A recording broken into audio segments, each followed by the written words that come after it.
Hello and welcome to our quick tutorial. We're going to do two animations here on this character. Now he's not finished. I have he's not. There's loads of stuff missing. He's no textures. He's no anything. But just going to do a quick piece just for what we're going to do in class on how to transfer this guy with some animations on him into Unity. So I'm going to very quickly rig him, put two animations on him, and throw him into Unity. So let's go do that. So we will create an armature and place that there. And very quickly we'll hit in front here and go into edit mode and look from the side. And we will extrude and give him a neck and a head. And then from here we will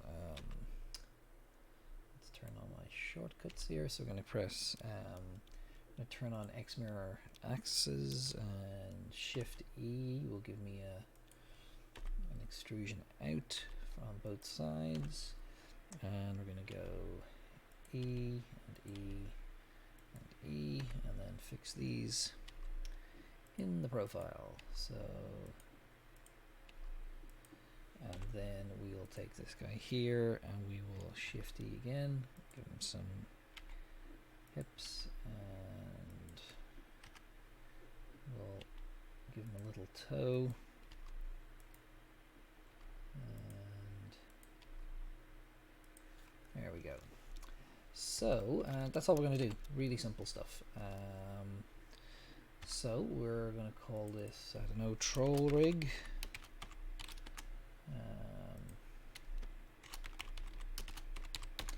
And we're going to just connect it all. So select that, shift select this, control P with automatic weights. And we'll hopefully just wait and see what it does. Shouldn't take too long. And then let's go see if this works. And yeah, it does. And this, I'm sure we could make this a lot better. We can see there's probably large swathes of vertices that are associated with multiple bones and stuff, but we're just going to try and do a quick conceptual sort of run through how to do this kind of step by step. Okay, so for our walk cycle, let's turn this guy sideways, and we're going to turn on auto IK, and we'll just grab his head here and press G and kind of bend him over a little bit, and we've lost his eyeballs, so let's not do that. Alt or Alt G, and we'll do that very quickly. So he has eyeballs. I forgot about them. So there's one, there's the other. I'm just going to go Control J and then select this and select the head bone. And we'll just do it to bone. So they're the eyes are connected to the head bone. Okay, so let's go back and pose this guy. So G, and I should probably deselect the eyeballs. There we go. And let's move them forward a little bit, and we will get him ready to walk. So if this is sort of his standing foot, it's too far forward. So we'll put that there and rotate his toe down a little bit and rotate that toe up a little bit. And let's have him on this green line. And we'll move that in. And that's slightly out. So the nice thing about using this auto IK up here, if you use the OR tool to rotate, you are using kind of forward kinematics, and if you use the G tool, you're using inverse kinematics. And let's look forward and rotate you that way. Okay, so that's going to be our starting pose. So we'll select all them and go I, Insert keyframe. We'll just make this a little bit bigger here so we can see what we're doing. So we've inserted a keyframe on frame 1. We're going to make this to start with 60 frames long, and zoom a little bit there. And so frame 1 and frame 60 should be the same, or actually frame 61, but we won't worry about that for now. And because we haven't labeled these, we can't use the flip. So let's go do that very quickly. So we'll call this, we'll go into the bone selection here, and we'll call this S1 for spine 1, and this will be S2 and S3. We'll have a neck and a head. Now this is definitely worth doing. It'll make the animation process much easier. So we'll call this shoulder underscore left, and then that makes this one shoulder underscore right. This will be arm underscore left, and arm underscore right, and we'll call this forearm, or fore underscore left, and fore underscore right, and hand underscore left, and hand underscore right. And then we're nearly there, so we'll call this, I don't know, hip underscore left, and hip underscore right, and 4 more.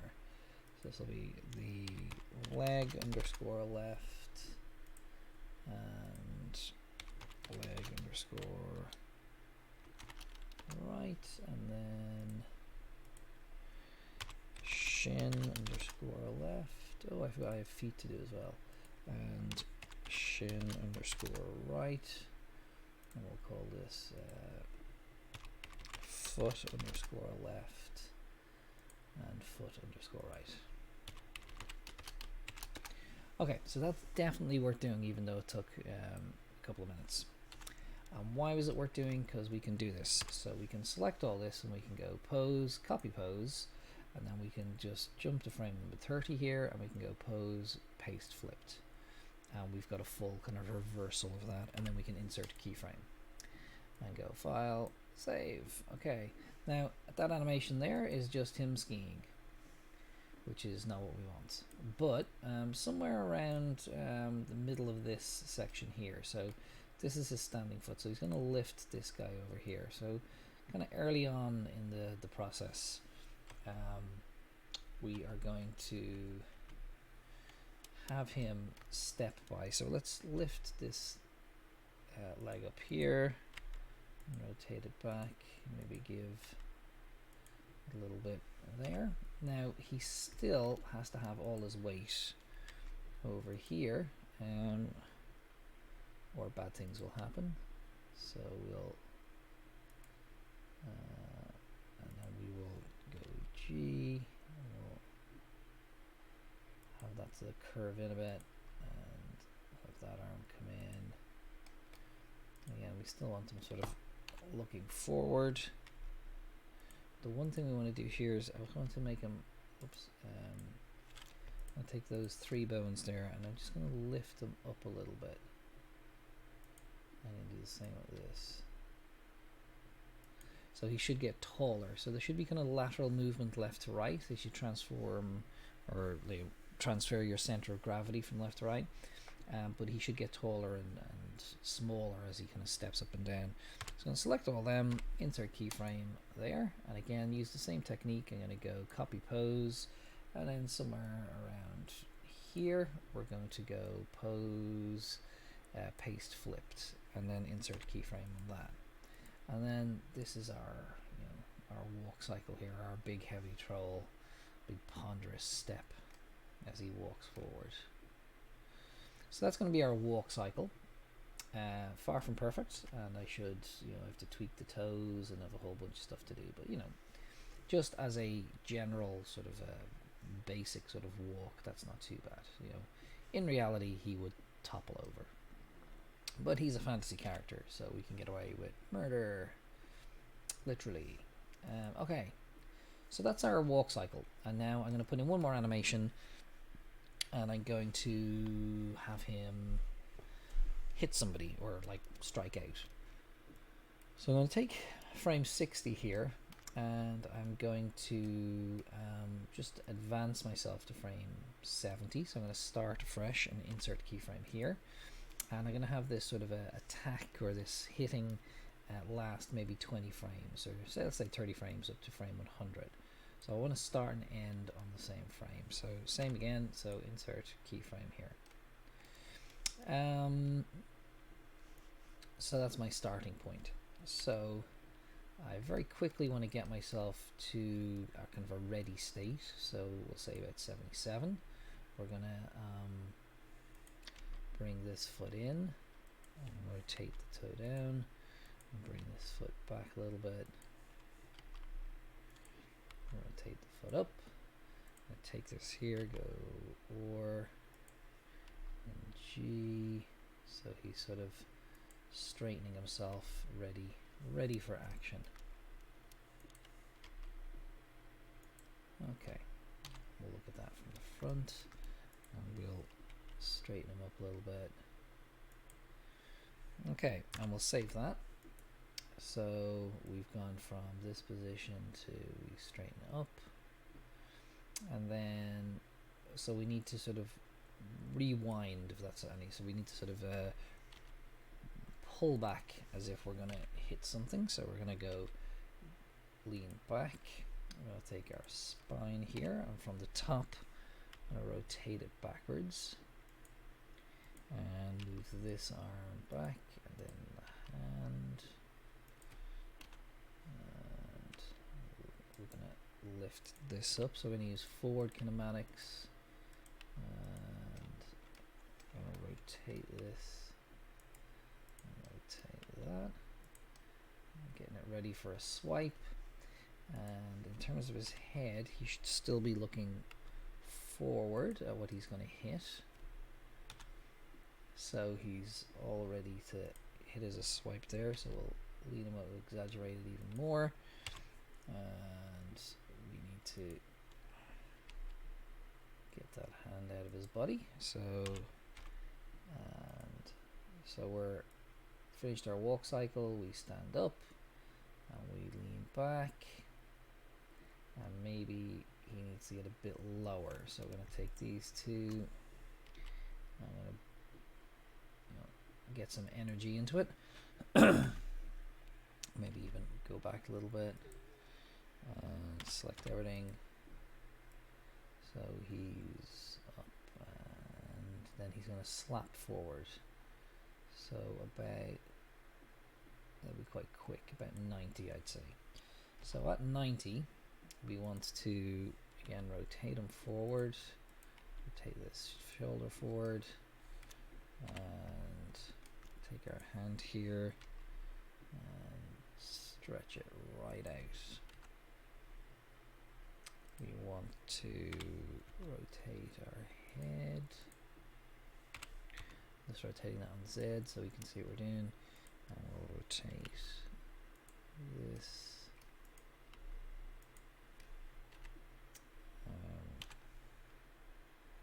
We'll move this back a little bit.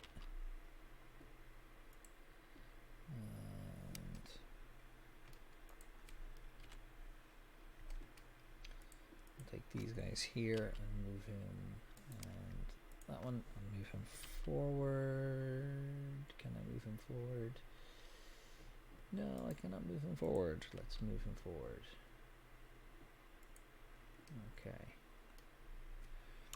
Okay, that's not, oh, that's the camera, so that's not too bad. So we're going to go,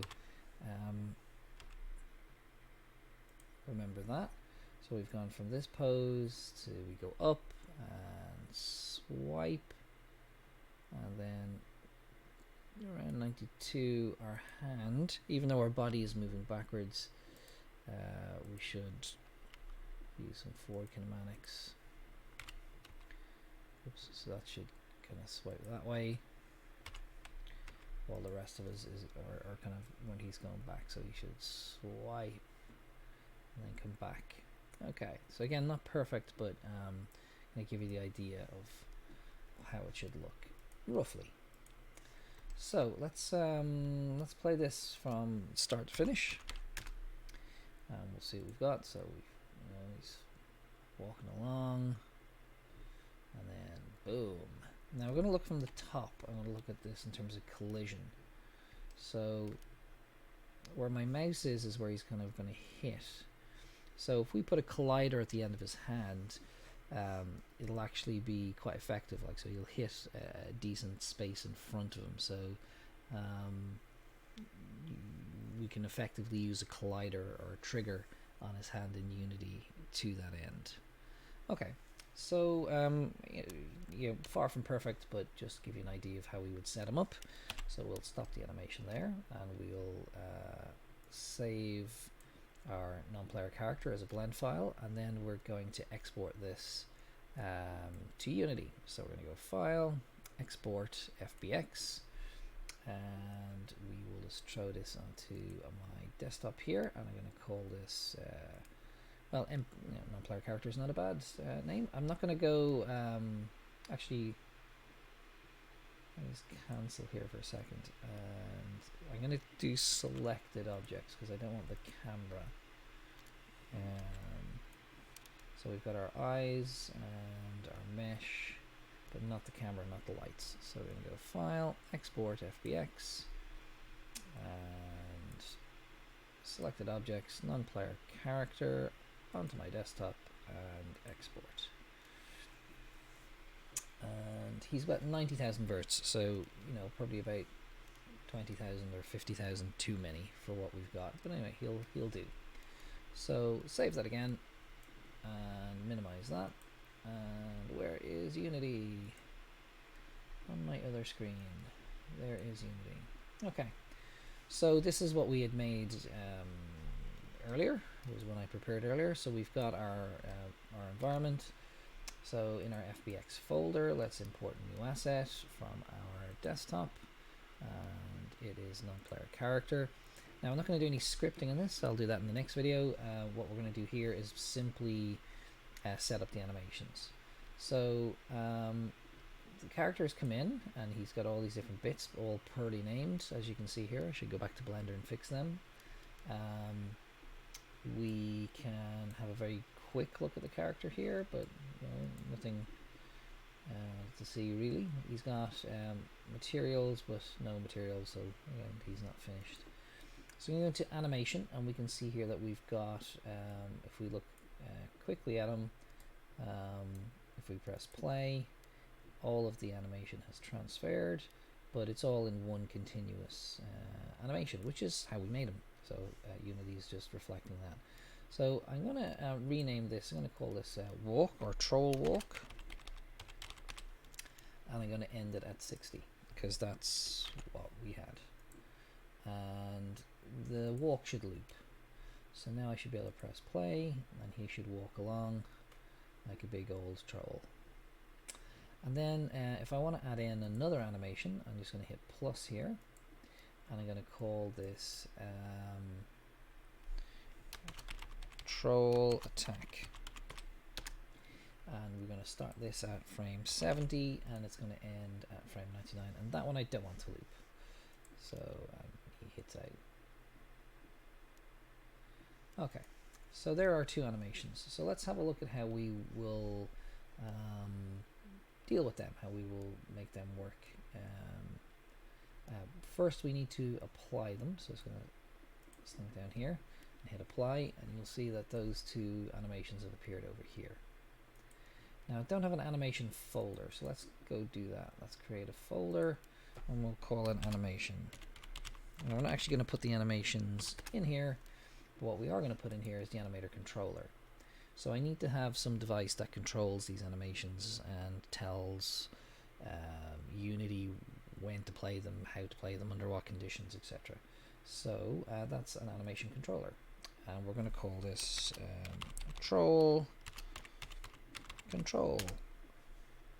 I'm going to double click on it, and it's going to open that here I can zoom out and you can see that there's an in and out but nothing else.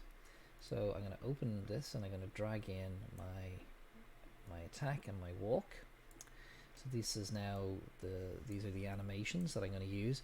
The one that's in red or in orange here is the one that'll play first. So I'm going to go to troll walk and say set as my default. And I'm going to make transitions so I can move from one animation to another. And then I get to set the parameters under which that happens. So I'm going to say in order to go from walking to attacking, I need a Boolean parameter called attack. And when attack is true, I'll attack. And then in order to go back over here, I'm going to make another parameter. It's also Boolean, and we'll call this walk. So now we can look at these transitions in a bit more detail over here. So I can say when going from this animation to this animation, only do that when attack is true and when walk is false. So when those two parameters are in that order, when attack is true and walk is false, do the attack. And now I can say when the attack is false and the walk is true, transition back to the walk cycle. Now I'm going to turn this off has exit time, so I'm going to do that for both of them.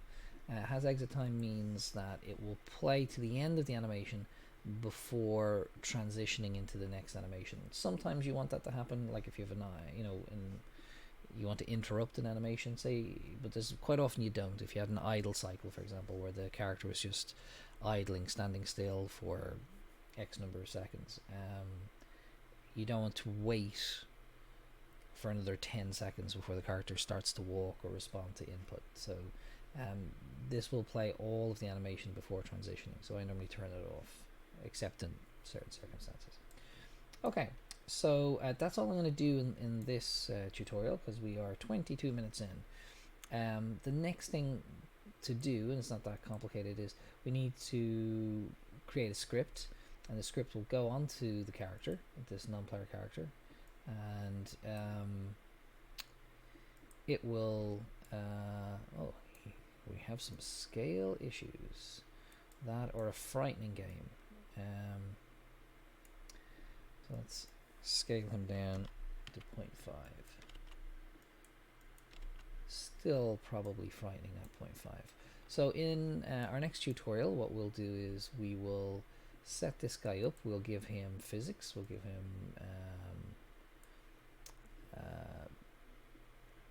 colliders, and we'll probably do on distance. So if we're in a certain proximity, he'll turn to faces and come walk towards us.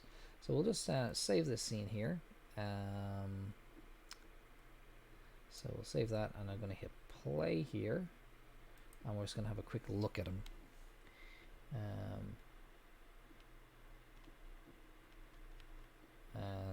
And that was highly unsuccessful.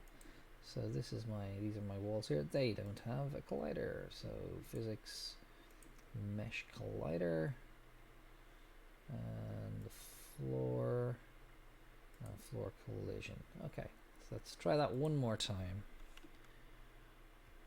So we'll nimbly and carefully go across our bridge, and there's our troll without any animation. So let's see if we can get him just to play that animation on start. So we'll go over here to troll walk and troll attack. It's either looped. I can go to the animator controller.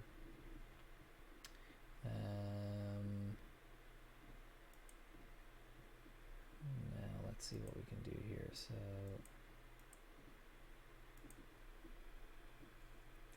So we can take, so we haven't loaded this controller into here.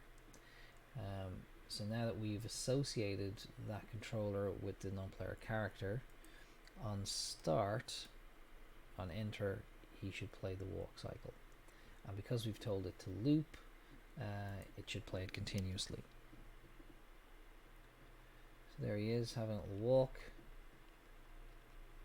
Now he's not going anywhere because we haven't done that bit yet, and nor has he got any collision, so he'll probably move through objects. But there he is. Now we may have to make him a bit smaller for him to fit through the space in our scene, but that's our wonderful non-player character in his current guise. Okay, so we'll leave there for now.